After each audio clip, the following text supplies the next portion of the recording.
네, 안녕하세요. 랑랑입니다. 대구 부동산에서 급매 물건들이 속출하고 있는 가운데 내가 사는 것들이 정말 급매 물건이 맞을까? 이런 고민들이 많지 않을까라는 생각이 듭니다. 자, 그래서 이제 급매 물건들을 대체 어떤 것들을 지칭하는 것이며 대구에서 특히나 이제 가격이 좀 많이 떨어진 아파트들은 어디가 있을까? 이런 것들을 한번 살펴보려고 하거든요. 일단 급매 물건의 기준이라고 하면은 기본적으로 기존 팔리던 가격에서 한 10% 정도 떨어지면 그건 급매 물건이다라고 충분히 말할 수 있는 상황이었습니다. 뭐 예를 들어 가지고 5억짜리가 한 4억 5천쯤에 나오면 그거는 뭐 충분히 급매 물건이 맞다라고 보는 거고요. 지금은 대구 부동산이 전반적으로 안 좋은 시장이다 보니까 이 가격들이 더 흔들려서 10% 정도라면 당연히 좀 깎여야 된다라는 분위기가 되고 있고요. 그러면 여기에다가 최소한 뭐 5% 혹은 10%를 더해서 15% 혹은 20% 이상 깎인 가격을 보고 이건 확실히 급매다라고 할 수 있는 상황이 되겠습니다. 자, 그럼 어쨌든 대부분이 좀 흔들리고 있는 가운데 20% 이상 떨어진 단지들은 어디가 있을까? 자, 이런 것들을 한번 살펴볼 거거든요. 생각보다 많지는 않았습니다. 우리가 뭐 급매라고 하지만은 뭐 사실 파는 사람들의 입장에서는 모두 다가 급매 가격이거든요. 오늘 이제 이 20%의 기준을 어떻게 둘 거냐면 그 아파트 단지의 최고가, 실거래 최고가를 기준으로 잡고요. 그리고 지금 현재 나오는 매매가랑 비교를 했을 때 이게 20% 이상 떨어졌다면은 좀 소개를 해드릴 예정입니다. 일단 우리가 좀 관심이 있는 단지들 위주로 한번 살펴봤을 때 몇몇 군데를 발견할 수 있었고요. 4군데 정도를 한번 말씀을 드려볼까 합니다.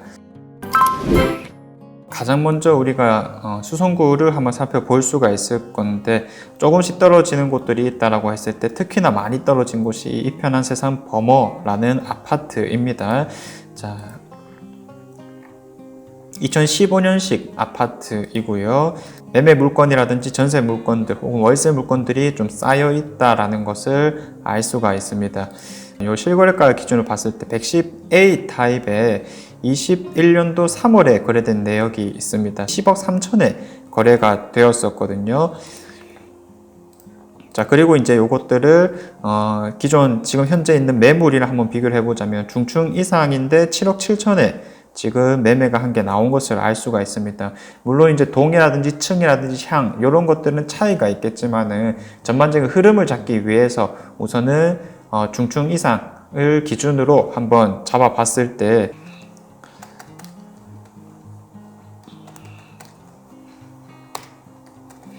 기존 최고가 대비 한 74% 정도를 형성하고 있는 것을 알 수가 있습니다. 지금 25% 이상 최고가 대비 하락한 것을 알 수가 있습니다. 자, 우선은 이 4군데를 먼저 보여드린 다음에 그 다음에 어떠한 특징들이 있었는가를 한번 같이 살펴볼 거거든요.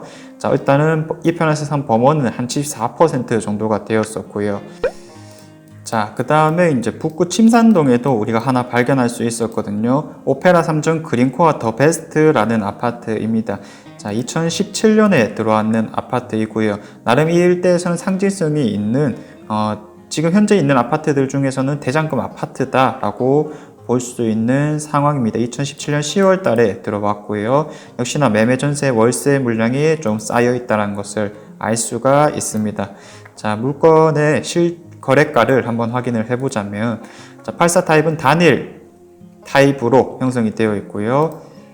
자, 가격이 가장 높게 찍혔던 것이 저작년 12월 달에 20층이 8억 8천으로 거래가 되었었습니다. 이게 가장 높은 가격이었던 거죠. 자, 그리고 현재 매물 가격을 한번 확인을 해보자면 21층이 6억 8천에 가장 낮게 형성되어 있는 것을 알 수가 있습니다. 자, 이런 것들도 우리가 최고가 대비 비율들을 한번 살펴볼 수가 있겠죠. 최고가 대비 비율은 77% 정도로서 가격은 지금 현재 한 23% 정도가 떨어진 것을 확인할 수가 있습니다. 자, 첫 번째와 두 번째를 봤을 때 어느 정도 조금 비슷한 것이 보이지 않을까라는 예상이 되는데 우선은 두 군데를 먼저 한번 살펴보겠습니다. 자, 그 다음에 또 이제 중구에서 한 개 볼 건데, 자, 이 대봉동 지역에 경남 센트로 팰리스라는 게 있습니다. 자, 이런 것들을 한번 보겠습니다. 자, 2007년에 지어진 주상복합 아파트이고요. 자, 매매나 전세 물량은 아까보다 조금 없는 상태이긴 합니다. 자, 여기는 A타입보다 B타입이 실거래가가 조금 더 높은 상황이었었고요. 가장 높게 거래된 것이 2021년 5월 달에 23층이 7억 1천에 거래가 되었었습니다. 자, 그리고 지금 현재 이 B타입은 어느 정도로 형성이 되어 있느냐. 자, 5억 4천의 최저가가 지금 형성되어 있습니다. 17층이거든요. 층수도 나쁘지 않다는 것을 알 수가 있죠. 자, 그러면 이거 자, 최고가 대비 비율을 한번 살펴봤을 때, 자, 76% 역시 한 24% 정도 떨어져 있는 것을 확인할 수가 있습니다. 자, 그 다음에 이제 마지막으로 또 어디가 많이 흔들리고 있냐면 월배 지역이거든요. 자, 월배의 아이파크가 가격이 많이 흔들리고 있습니다. 자, 2차 아파트를 한번 보자면, 2016년에 들어온 아파트이고요. 29층 규모로 세대수가 엄청나게 많은 곳입니다. 자, 역시 세대수만큼 매매 물량이라든지 전세 월세 물량들도 역시 많구나를 알 수가 있고요. 이 112A 타입의 실거래가가 가장 높았었거든요. 자, 언제 거래된 게 가장 높았냐면 2020년 12월에 거래된 22층에 6억 8천이 가장 높은 가격이었었고요.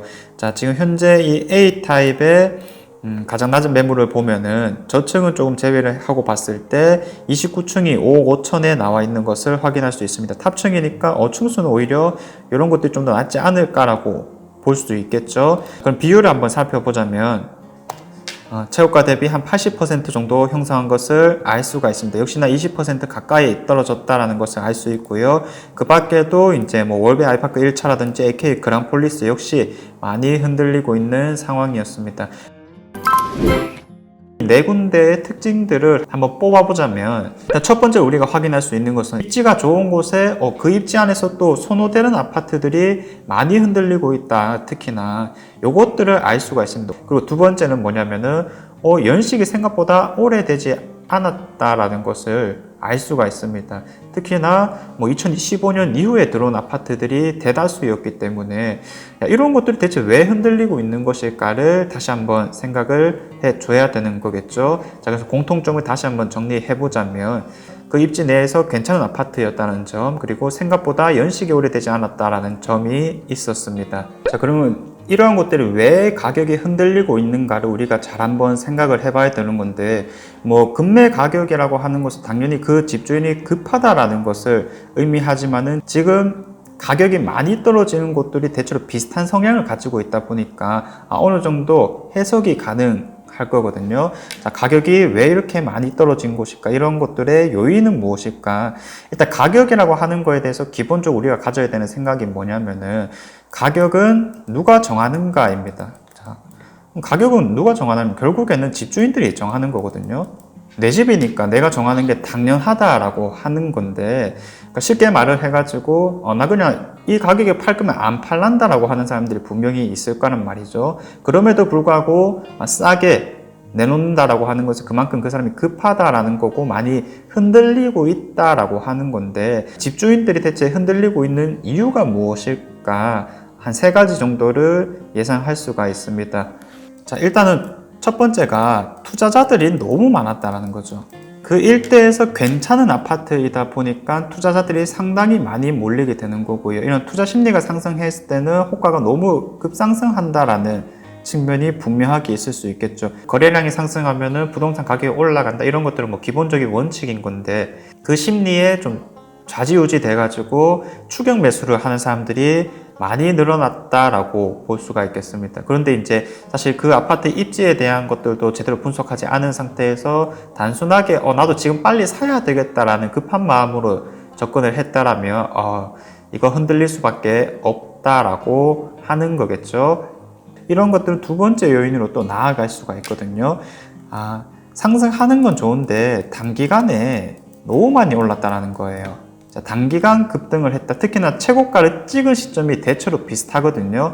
2020년의 하반기였다. 우리가 대구 같은 경우라면 수성구가 2020년 11월, 그리고 다른 전 지역이 2020년 12월에 조정 대상이 찍혔거든요. 정말 기대 심리가 끝을 향해 달려가고 있던 시점이었는데, 그 직전에 이제 계약을 했던 사람들이 최고가를 찍은 순간이었습니다. 자, 그래서 그 직전 1년이랑 또 비교를 해봤을 때 1년 사이에 너무나도 가격이 많이 올랐다 보니까 그런 단기간 급등에 대한 피로감들이 많이 상승했다. 이렇게 우리가 확인을 할 수가 있는 거겠죠. 투자자들이 많이 몰린 곳은 어찌되었든 세금적인 부분들이 가장 중요해지게 되는 건데, 조정 대상 지역이 갑자기 또 되어버렸다 보니까 세금적인 이슈들이 그 뒤로 또 많이 발생을 했잖아요. 투자자들이 흔들리고 있는 상황이다 보니까 집주인들이 같이 좀 영향을 받아서 흔들리고 있는 상황이 아닐까라고 예상이 되고 있는 부분이었었고요. 여기에 더해가지고 이제 미래에 대한 확신도 사실 좀 불확실하게 되는 거예요. 왜냐하면은 신축 분양권도 아니고 이미 지어진 지 한 5년 차 정도에 접어드는 아파트인데, 우리 대구 시장이 그래도 뭐 몇 년 뒤에 괜찮아질 거다라고 한다면은, 그런 흐름셈을 받았을 때는 이미 이런 아파트들이 또 10년에 가깝게 될 거다라는 측면에서, 야, 이거 그러면 우리 아파트는 그때 되면 또 구축 아니야? 라고 할 수 있는 상황이 되어버렸던 거죠. 자, 그래서 이러한 요소들이 집주인들이 많이 흔들리게 하는 요소가 아닐까라고 예상이 되는 거고요. 특히나 이제 뭐 다른 외부적인 것들을 더 생각해 보자면, 공급이 워낙에 많잖아요. 조금 더 좋은 입지로 넘어가려고 하는 사람들이 몰리는 시기이기 때문에 지금 있는 것들을 빨리 정리하려고 하는 수요가 늘어나고 있다라고 말씀드릴 수 있겠고요. 어쨌든 신축 아파트 자체가 많이 흔들리고 있다 보니까 그 주변에 있는 준신축이라거나 구축도 역시나 마찬가지로 흔들리고 있다라고 볼 수가 있겠고요. 특히나 그 와중에 구축보다는 준신축이 더 많이 흔들리더라. 왜냐하면 단기적인 수요들이 많이 몰렸고 급등을 했던 케이스였기 때문에 지금같이 심리가 안 좋을 때는 역시나 급등했는 만큼 조금 빠지고 있다라고 볼 수가 있겠고요. 자, 이제 우리가 그럼 투자 포인트를 좀 잡아야 되는 것은, 가격의 좋고 나쁨을 떠나서 일단은 그 아파트의 입지가 좋은가를 먼저 판단을 해야 된다라는 겁니다. 자, 그럼 입지가 좋다라고 했을 때는 아파트를 좀 싸게 잡을 수 있는 기회가 될 수 있을 거고요. 그리고 입지가 좀 좋지 않다라고 하는 것은 싸다 하더라도 나중에 이제 이 회복세, 오름세에 있어서 받을 수 있는 힘이 약하다라고 볼 수가 있기 때문에 그런 것들은 조금 피해야 된다라고 말씀을 드립니다. 급매 물건들이 많이 늘어나고 있는 상황에서 제일 많이 흔들리고 있는 4군데의 아파트를 한번 살펴봤는데 특징들이 분명하게 있었습니다. 자, 그래서 이런 것들은 또 괜찮은 아파트였기 때문에 싸게 살 수 있는 기회가 될 수도 있겠구나, 이렇게 생각을 하셔도 좋을 것 같고요. 흔들린다라는 것은 항상 기회다라는 생각을 가지고 접근을 해보시면 좋을 것 같습니다. 왜냐하면 좋은 입지에 괜찮은 아파트들이었기 때문이었던 거죠. 그래서 이런 상황 속에서도 우리가 기본적으로 가져가야 될 것들을 꼭 챙기면서 여러분들의 주거 안정을 또 잡아 나가시면 좋을 것 같습니다. 이상 제가 준비한 내용은 여기까지였고요. 다음에는 더 좋은 내용으로 한번 찾아보도록 하겠습니다. 감사합니다.